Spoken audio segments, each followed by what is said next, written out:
Olá, tudo bem com você? Eu sou o pastor Isaac e este é o meu canal com uma palavra para o teu coração. Todas as quartas e domingo nós vamos colocar uma palavra de Deus para você e para a sua família. Então eu já peço para você se inscrever nesse canal, ativar o sininho de notificações e curtir, compartilhar este vídeo com um amigo, com um vizinho, com alguém que você sabe que precisa de uma palavra de Deus para o seu coração. Este vai ser o nosso canal para um momento da palavra. Então, vem comigo para um momento da palavra de Deus na tua vida.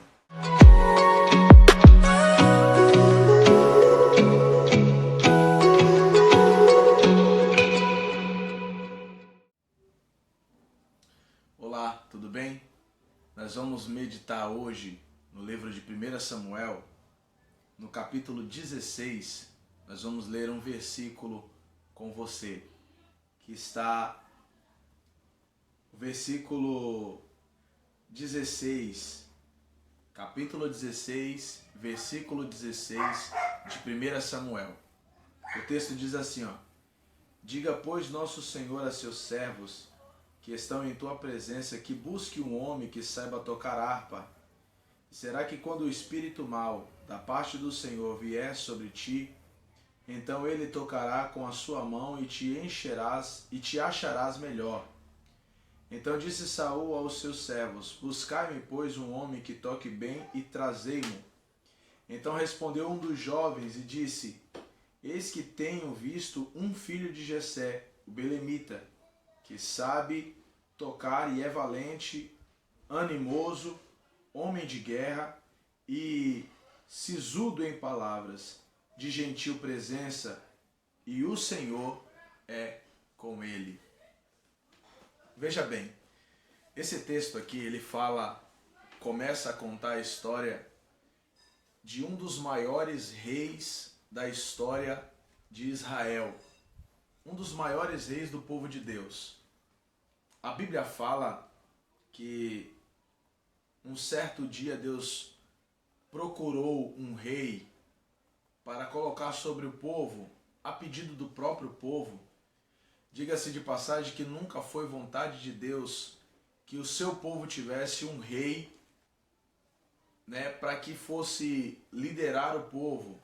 A Bíblia nos mostra, Deus ele sempre quis que o povo fosse guiado por ele e não por um homem. Quando nós vemos o povo cobrando de Saul um rei, porque todas as nações circunvizinhas tinham um rei, Deus deixou bem claro que este rei viria, tomaria toda a riqueza do povo para si, se aproveitaria da sua posição, mas como era um pedido do povo, Deus então permitiu que se colocasse um rei sobre Israel.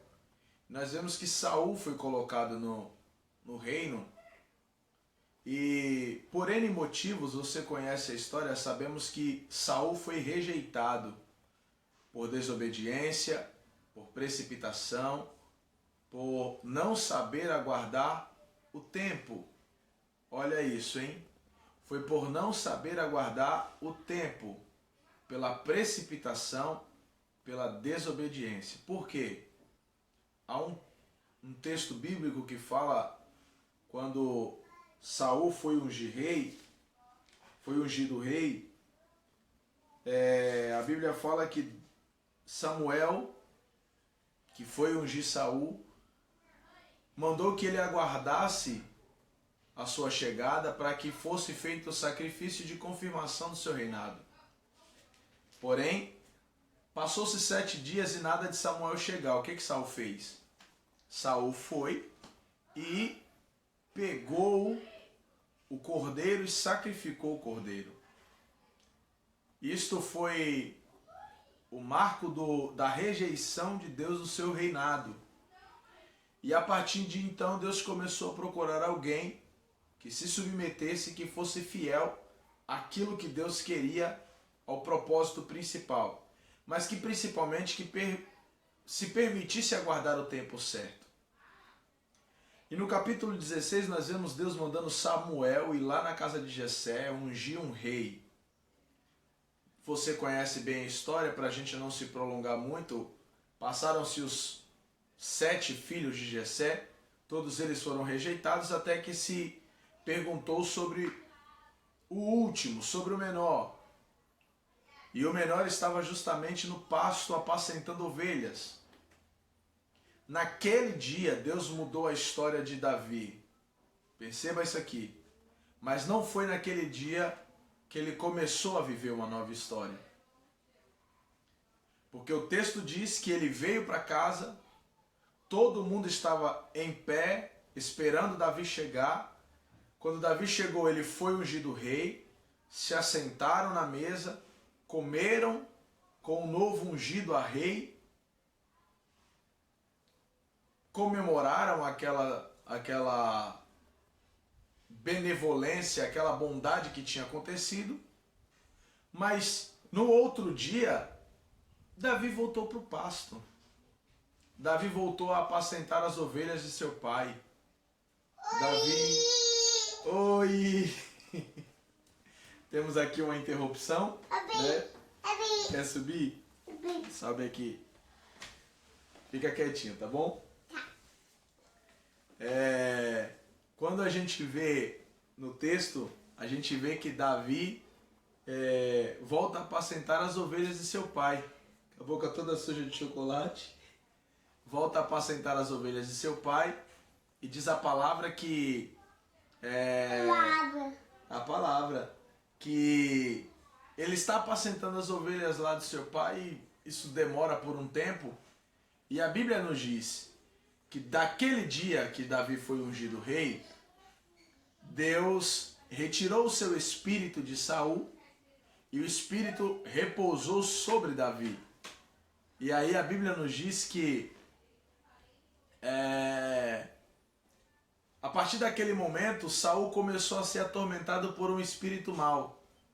E sendo atormentado por esse espírito, alguém teve uma ideia de procurar um tocador de harpa, que através da sua adoração, a palavra, através da sua adoração, ele iria expulsar, iria amenizar o problema da vida espiritual de Saul. Já vai? Vai lá com a mamãe. Sendo assim, a Bíblia nos diz então que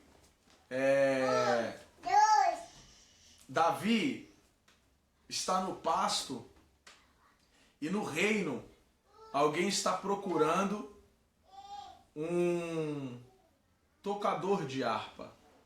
E no meio daqueles que procura tem um jovem que diz: eu achei Davi, sei que ele é valoroso, sabe tocar, é valente, animoso, homem de guerra, sisudo em palavras de gentil presença.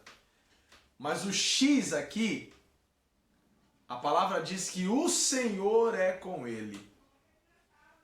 Olha que coisa tremenda. Davi está no pasto, mas no palácio já estão falando do seu nome. Mas Davi continua no pasto. Davi foi ungido a rei mais ou menos por quando ele tinha entre 14 e 17 anos de idade. Presta atenção nisso aqui. 14 a 17 anos de idade. Não se há uma definição exata, mas a história nos faz entender que entre 14 e 17 anos ele foi ungido a rei.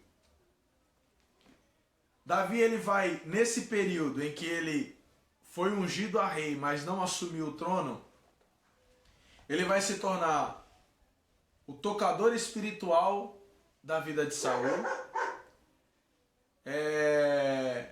vai se tornar o escudeiro pessoal de Saul. Depois ele vence o gigante Golias no campo de batalha.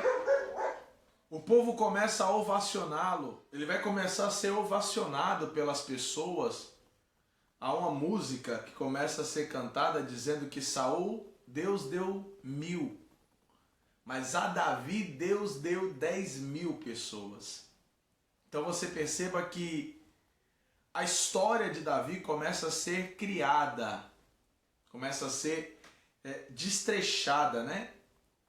Mas até o momento ele não viveu aquilo pelo qual ele tinha recebido a unção. Aí lá em 2 Samuel, no capítulo 5 e o versículo 5, Davi, ele vai assumir o reino. Saul já é morto, morreu no campo de batalha. Jonatas, filho de Saul, também já morreu. O próprio povo de Israel é quem vai atrás de Davi para que ele assumisse o reinado. Ele assume o reinado de Judá e depois assume o reinado de todo Israel. Mas o que me chama a atenção aqui nisso é o tempo que demorou para Davi assumir o reino de Israel. Sabe com quantos anos ele assumiu o reino? Ele tinha 30 anos. Espera aí, vamos fazer um cálculo rápido. Se ele foi ungido a rei entre 14 e 17 anos, vamos pegar uma data, uma idade qualquer, vamos pôr 16 anos de idade. Com 16 anos de idade ele foi ungido rei. Não estou afirmando, tá? Deixando bem claro aqui que historicamente foi entre 14 e 17. Mas vamos pegar uma data para a gente fixar um cálculo. Vamos supor que com 16 anos de idade ele foi ungido a rei. Mas só com 30 anos foi que ele assumiu o reino. Isso quer dizer que levou um espaço de 14 anos. Pode ter sido 15, pode ter sido 16, pode ter sido 13, com base na história entre 14 e 17 anos. Mas vamos supor que tenha sido com 16, levou 14 anos para ele assumir o reino. Deus fez a promessa, 14 anos depois cumpriu. Todo homem de Deus ele passa por esse período. Se você ler a Bíblia, você sabe. Abraão saiu com uma promessa de se tornar uma grande nação com 75 anos da casa de seu pai, ele saiu. Mas só com 100 anos foi que ele começou a ver a promessa se cumprir. 25 anos de intervalo.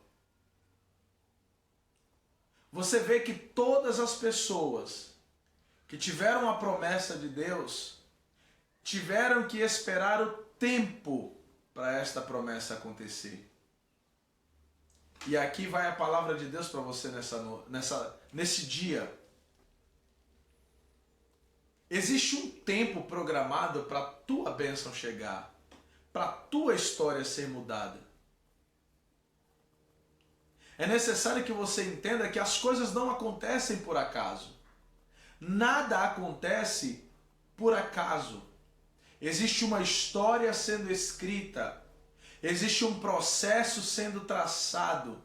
Existe uma lapidação, uma transformação para que você alcance aquilo que Deus tem preparado para a tua vida.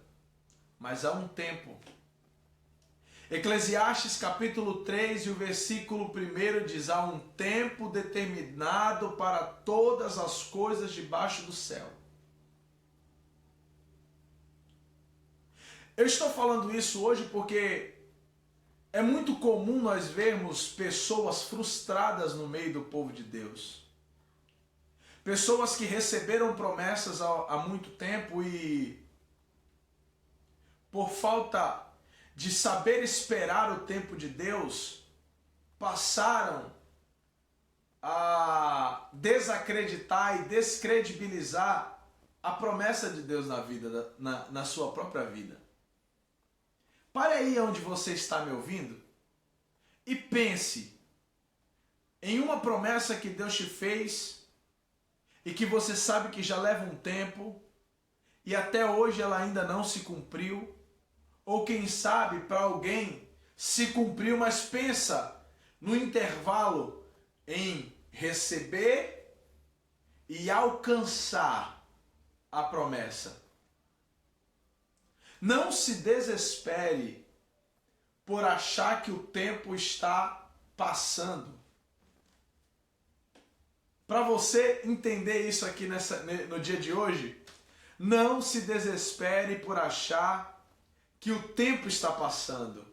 Não se desespere por achar que quem te fez a promessa esqueceu de você, ou não vai cumprir a promessa, ou voltou atrás da promessa. Não. Tudo tem um tempo determinado. Tudo acontece na hora e no momento exato que Deus determinou. Pastor, o que é que eu devo fazer então? Você deve aguardar o tempo de Deus. Deixa eu te ensinar uma lição aqui. A precipitação é um dos maiores problemas e o que mais atrasa o projeto de Deus na vida do cristão. Você sabia? Vou te dar um exemplo. Se você ler Gênesis capítulo 15, você vai ver Deus reforçando a promessa a Abrão. No capítulo 16, você vê Abrão se precipitando porque não soube aguardar o tempo necessário. Então ele deita-se com Agar, tem um filho por nome de Ismael, mas Ismael foi abençoado, foi grande, foi forte, mas não é a promessa. A promessa era que Abraão teria um filho da sua esposa legítima. Aí há um segredo no capítulo 16, o último versículo, versículo 16, que diz assim, ó: e era Abrão da idade de 86 anos, quando Agar lhe deu Ismael. Ponto. Encerra o capítulo 16, inicia-se o capítulo 17. Aí o capítulo 17 inicia assim, ó: e era Abrão da idade de 99 anos, quando Deus apareceu a Abrão e disse: anda na minha presença e ser perfeito. 13 anos sem registro, sem história, sem nada escrito. Ninguém sabe o que aconteceu com Abraão nesse período. Não registra nada na Bíblia a respeito desse período. Por quê? Por causa da precipitação. Deixa eu te dar um conselho. Não se precipite achando que Deus esqueceu de você. Não abra mão daquilo que Deus te prometeu. Fica na posição que Deus te colocou, porque no tempo certo Ele vai fazer tudo acontecer na sua vida. No momento certo as portas vão se abrir. No momento certo a vitória vai te alcançar. No momento certo Deus vai abrir a porta, vai se lembrar da promessa e você vai receber tudo aquilo que Ele te prometeu. Mas aguarde o tempo de Deus. Aguarda. Em vez de murmurar, aguarda. Em vez de se desesperar, aguarda. Em vez de olhar para trás ou de querer tomar atitudes precipitadas ou de querer tentar manipular a situação para antecipar, aguarda. Fica firme, fica na presença de Deus, fica buscando a face de Deus, clamando ao Senhor e Ele, no tempo certo, vai te ouvir. Para encerrar essa palavra do dia, a mensagem de Deus para a sua vida é: para tudo há um tempo determinado para você. Aprenda com este tempo. Aprenda a ter paciência neste tempo. Aprenda a observar as coisas neste tempo. Aprenda a entender que nada acontece por acaso. Por quê? Porque Deus está no controle de tudo. Olha que coisa interessante. Jesus, quando está na cruz, a ciência conta que qualquer ser humano, lá nos açoites, já teria desfalecido e morrido, porque não aguentaria o que Jesus aguentou. Mas Jesus não morreu nos açoites. Quando alguém colocou a coroa de espinhos sobre a cabeça de Jesus, e aqueles espinhos perfuraram a sua fronte e causaram danos em seu corpo, na sua cabeça, a ciência diz que qualquer ser humano com perfurações neste local morreria, mas Jesus não morreu. A história diz que quando Jesus foi carregando a sua cruz até o morro, até o Monte Caveira, no Gólgota, os açoites, o esforço físico mataria por causa de toda a situação que Jesus já havia sofrido.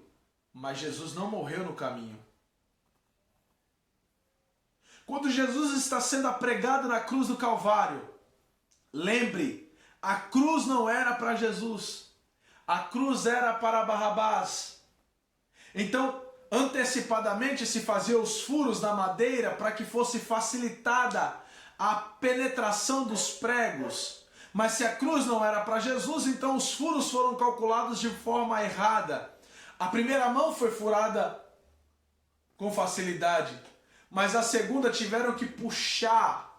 E conta a medicina, conta a história, que este puxão que deslocou o ombro de Jesus fez com que o seu ombro comprimisse o pulmão e ele poderia morrer. Qualquer pessoa natural morreria ali por asfixia. Mas Jesus não morreu ali. Sabe quando Jesus morreu? Jesus morreu quando ele olha para o céu e disse: Pai, está consumado. A ti entrego o meu espírito. E a Bíblia diz que ele reclinou a cabeça e ali faleceu. Sabe o que eu quero dizer com isso? Que Jesus, até na hora da sua morte, tem o controle do tempo. Nada acontece antecipado na vida de ninguém. Tudo vem no tempo certo. Aguarde o tempo de Deus e assim você verá o que Deus tem para fazer na tua vida. Deus abençoe.